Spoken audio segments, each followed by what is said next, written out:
Salut! Astăzi o să te învăț să faci clutch.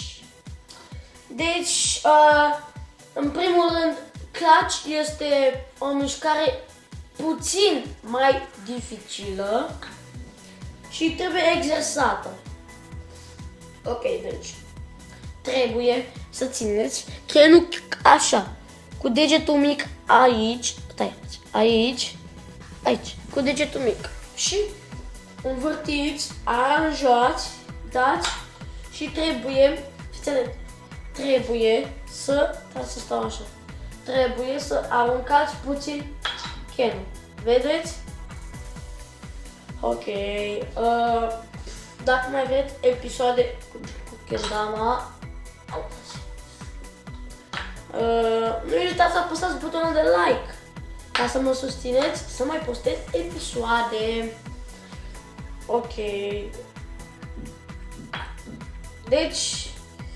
Și vă mai învăț un trick. Cum se face underbird.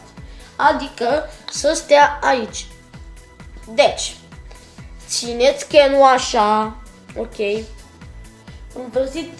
Învârtiți foarte puțin bila și dați.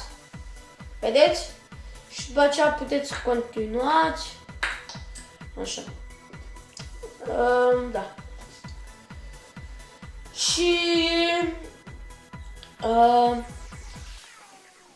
îmi pare rău că n-am mai postat, dar am fost la mare și la munte.